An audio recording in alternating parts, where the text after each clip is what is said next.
Hello students, स्वागत है आपका एक बार फिर से कुहू ऑनलाइन क्लासेज में।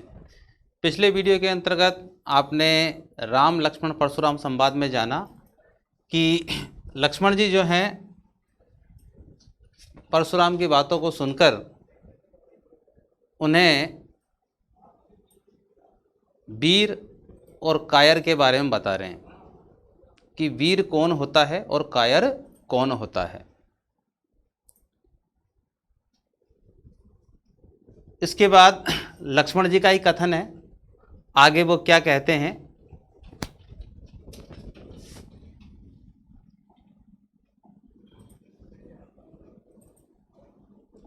तो यहाँ ये कथन आपको ध्यान में रखने कि कौन सा कथन किसका है। तो लक्ष्मण जी का कथन है, क्या कह रहे हैं लक्ष्मण जी, तुम्ह तो कालू हाक जनु लाबा, बार बार मोहि लागी बुलावा। तुम है तो यानी परशुराम के लिए, आपको तो। कालू, कालू का मतलब है काल, यमराज, मृत्यु। हाक, हाकना, पुकारना, बुलाना।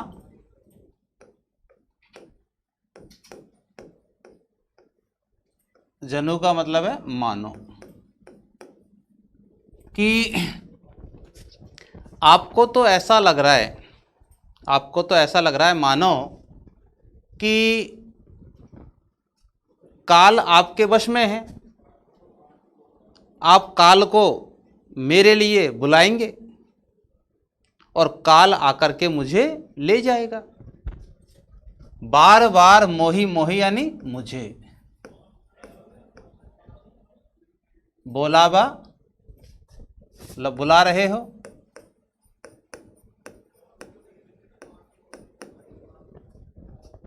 तो हे मुनिवर, ऐसा लगता है मानो काल जो है आपके वश में है, काल आपकी आज्ञा मानता है।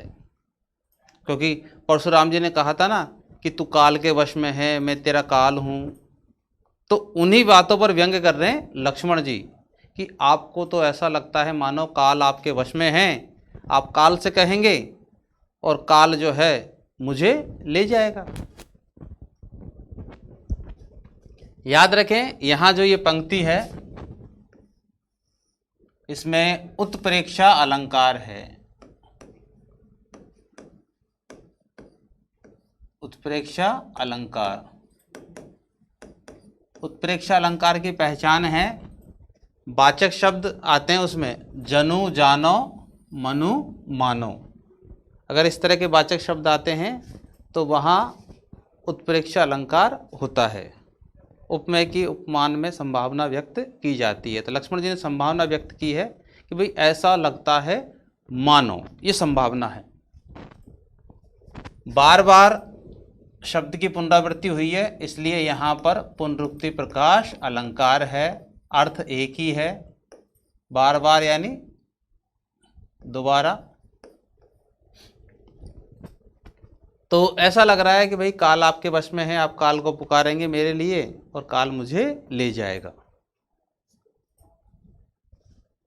लक्ष्मण के इन वचनों को सुनकर परशुराम का जो क्रोध है और अधिक बढ़ गया। सुनत लखन के वचन कठोरा, लक्ष्मण के कठोर वचनों को सुनकर परशु सुधारी धरेऊ कर घोरा। कर माने हाथ, घोरा यानी भयानक। लक्ष्मण के कठोर वचनों को सुनकर परशुराम जी ने अपने हाथ में जो फरसा धारण कर रखा था उसको मारने के लिए संभाला। और क्या कहा परशुराम जी, कथन शुरू होता है, क्या कह रहे हैं परशुराम जी, देखिए। अब जनी देई दोसु मोहि लोगु, अब जनी देई दोसु मोहि लोगु। जनी का मतलब है मत, लोगु लोग, सभा में उपस्थित लोग, दोसु दोष, मोहि मुझे, कि हे लोगों अब मुझे दोष मत देना।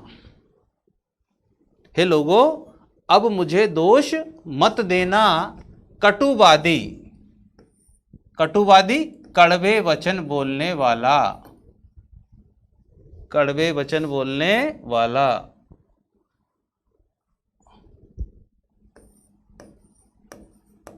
कड़वे वचन बोलने वाला।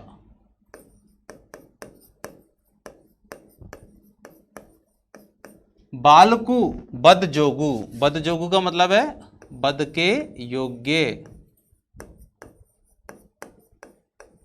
क्या कहने लगे परशुराम जी गुस्से में कि हे लोगों, अब मुझे दोष मत देना, कड़वे वचन बोलने वाला यह जो बालक है वध के योग्य है, अब मैं इसका वध कर दूंगा। आगे परशुराम जी कह रहे हैं, बाल बिलोकी बहुत मैं बाँचा। बिलोकी यानी देखकर, जानकर, समझकर। बाँचा यानी वाचन, बातचीत।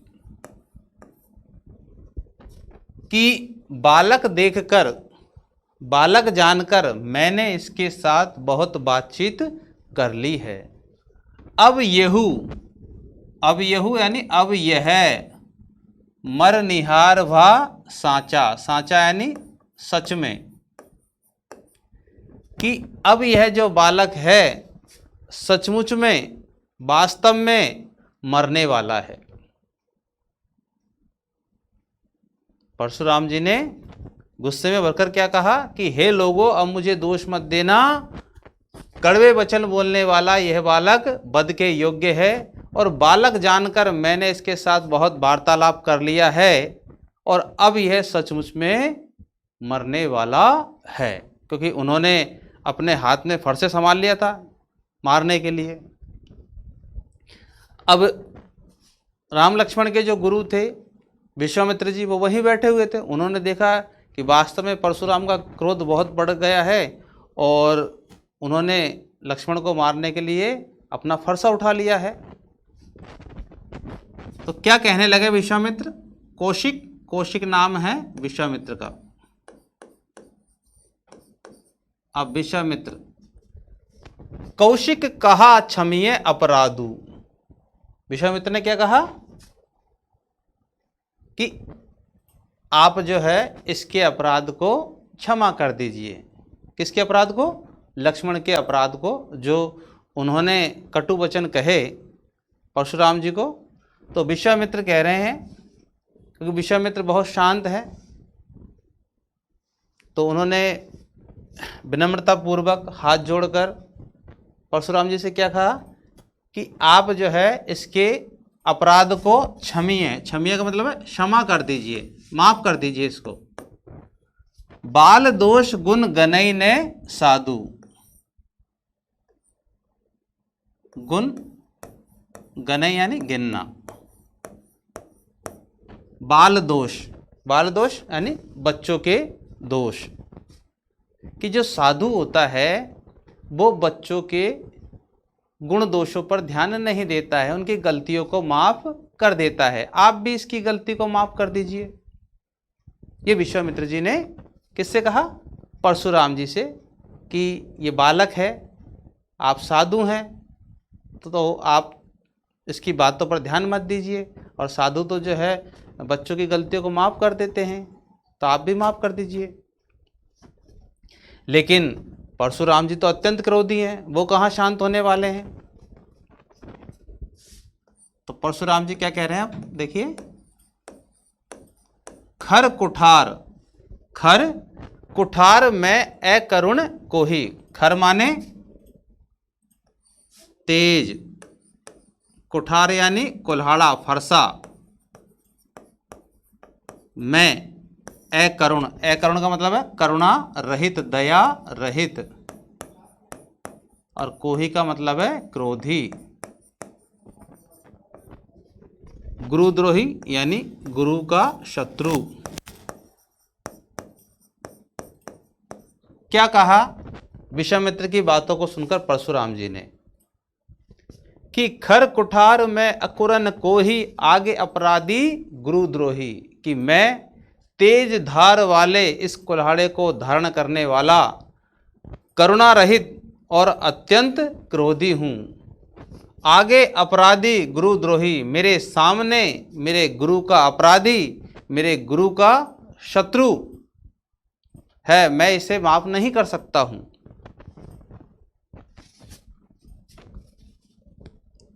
आगे परशुराम जी कहते हैं, उतर देत छोड़ो बिनु मारे, उतर देत छोड़ो बिनु मारे, केवल कौशिक शील तुम्हारे।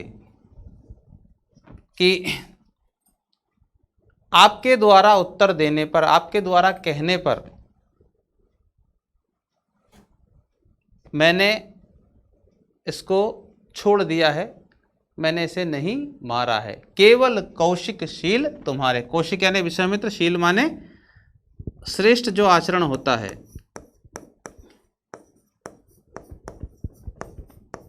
परशुराम जी विश्वामित्र को जानते हैं,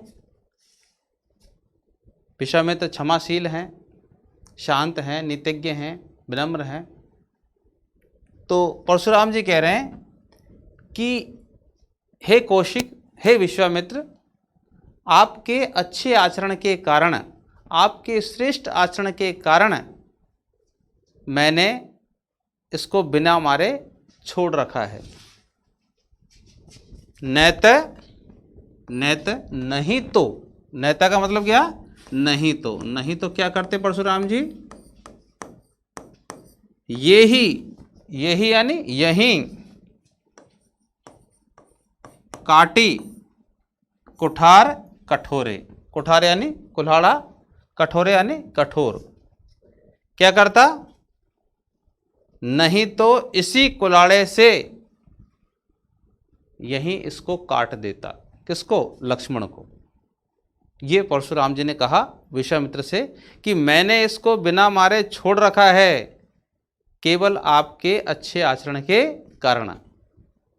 आप अच्छे हैं, आपके कहने पर, आपके निवेदन करने पर मैंने इसे छोड़ दिया है, अन्यथा मैं इसको यहीं काट देता, यहीं मार देता इस कुल्हाड़े से। गुरही यानी गुरु के, उऋण, उऋण का मतलब होता है ऋण, ऋण से मुक्त, होते ही, होता या हो जाता, श्रम थोड़े, थोड़े यानी थोड़े से।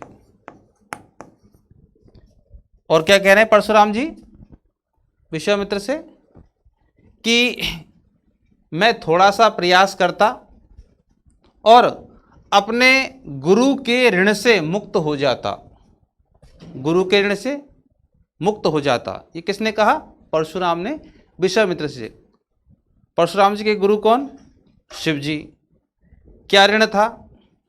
तो ऋण ये था कि श्री राम ने जो है उनके गुरु शिव जी का धनुष तोड़ दिया था।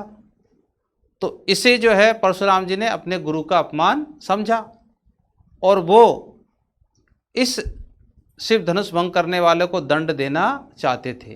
तो यही बात जो है परशुराम जी ने कही है कि मैं थोड़ा सा प्रयास करता और अपने गुरु के ऋण से मुक्त हो जाता।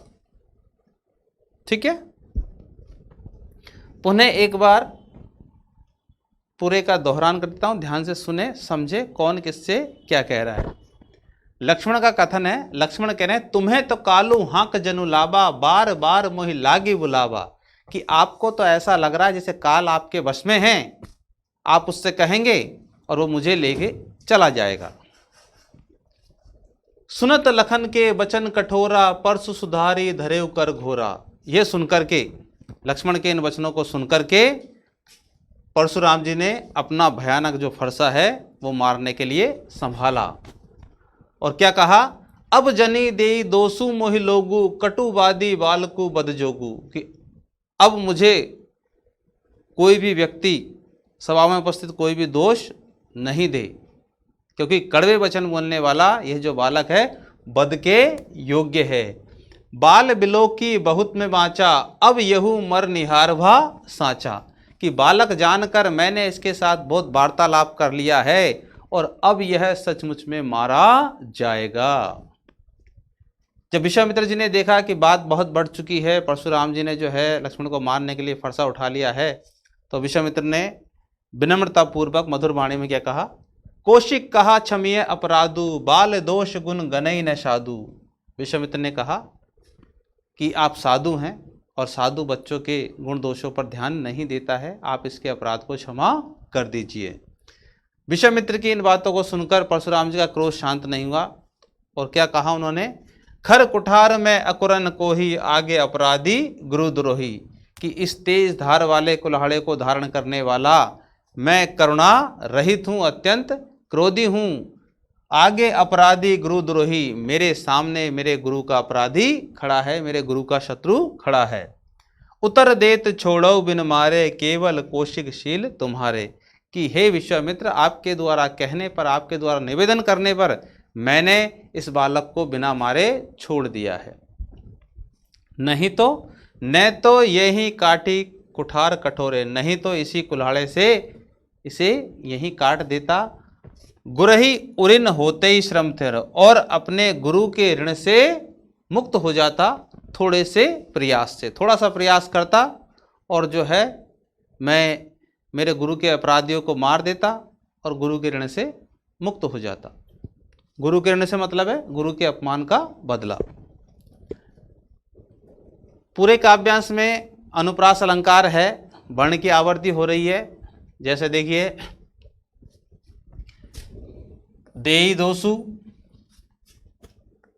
बालक बध, बाल बिलो की बहुत, वैभव वर्ण की आवर्ती हो रही है।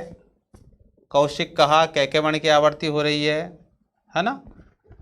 काठी कुठार कठोरे कैके वर्ण की आवर्ती हो रही है। तो इस काव्यांश में उत्प्रेक्षा अलंकार है, पुनरुक्ति प्रकाश है और अनुप्रास अलंकार है। अब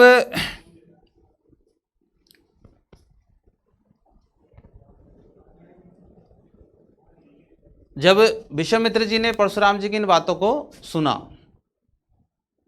तो मन ही मन मुस्कुराने लगे। मुस्कुराने का कारण कि विश्वामित्र राम लक्ष्मण की शक्तियों से अच्छी तरह परिचित थे। वो जानते थे कि राम लक्ष्मण कोई साधारण क्षत्रिय बालक नहीं हैं, वे तो दिव्य बालक हैं, असीम शक्तियों के मालिक हैं, क्योंकि उन्होंने बचपन में बड़े बड़े असुरों का संहार कर दिया था और विश्वामित्र ने अपनी आंखों से देखा था। परशुराम नहीं जानते थे राम लक्ष्मण को, वे उन्हें साधारण क्षत्रियों की तरह समझ रहे थे और इसलिए उन्हें मारने की बात कह रहे थे। इसी बात को सुनकर विश्वामित्र को मन ही मन हंसी आ जाती है। मन ही मन में हंस रहे हैं। अगर परशुराम जी के सामने हंसने लगे तो जो है फिर वो परशुराम जी जो है विश्वामित्र से भी लड़ाई करने लग जाएं। तो उसी के संबंध में ये दोहा है, याद रखें, ये दोहा है, दोहा छंद में है,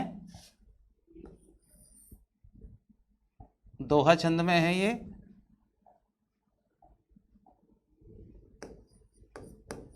दोहा छंद में है। गादी सुनु कह हृदय हसी, मुनि ही हरे हरे सूझ। गादी सुनु कह हृदय हसी, मुनि ही हरि हरि सूझ। अय मैं खांड न ऊख में, अजऊ न भूज अबूझ। दोहे का भावार्थ समझाने से पहले कठिन शब्दों की तरफ ध्यान दें। गादी सुनु है विश्वामित्र के लिए आया है, क्योंकि विश्वामित्र के पिता का नाम था गादी, तो गादी के पुत्र यानी कि विश्वामित्र। कह हृदय हसी, विश्वामित्र जो है मन ही मन में हंसने लगे। मुनि ही हरिहरे सूझ, हरिहरे यानी हरा ही हरा। अयमय का मतलब होता है लोहे से युक्त।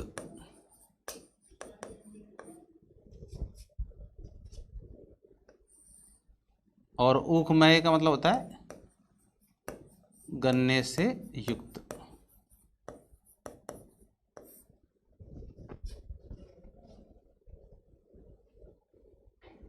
और खांड का मतलब है, खांड का मतलब शक्कर भी होता है, और एक हथियार भी होता है खांडा, दुधारी तलवार कह सकते हैं हम, खांडा यानी कि दुधारी तलवार। चलिए अब समझते हैं। तो परशुराम जी की बातों को सुनकर विश्वामित्र मन ही मन हंसने लगे और मन ही मन में कह रहे हैं, गादी सुनू कहे हृदय हंसी।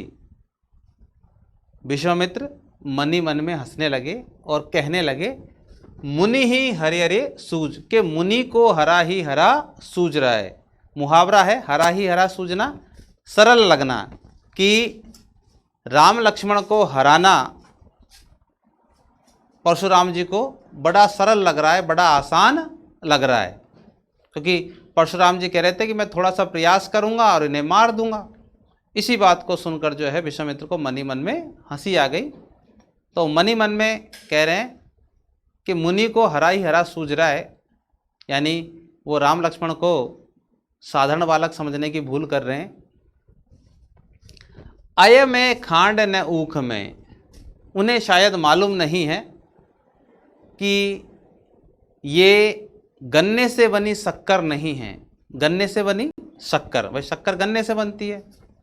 शक्कर मुंह में डालो, आप प्रयास मत करो, शक्कर अपने आप पिघल जाएगी, यानी बिना प्रयास के शक्कर पिघल जाती है। लेकिन अगर लोहे से युक्त खांडा, दुधारी तलवार आपने मुंह में रखी तो क्या होगा? आपके मुंह को चीर देगी वो, आप उसे खा नहीं सकते हैं, आप उसे पचा नहीं सकते हैं, वो आपको मार देगी।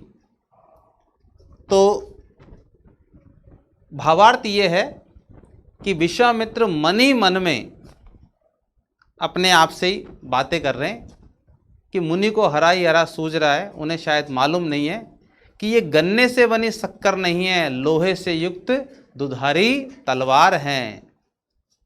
अजऊ न भूज अभूज, अजऊ न भूज अबूज। परशुराम जी अपनी अज्ञानता के कारण इस बात को नहीं समझ पा रहे हैं कि राम लक्ष्मण साधारण नहीं अपितु दिव्य बालक हैं। तो इस प्रकार से ये काव्यांश अपना समाप्त होता है। अब अगले काव्यांश में क्या होता है ये जानेंगे अगले वीडियो में। तब तक के लिए इजाज़त दीजिए, धन्यवाद।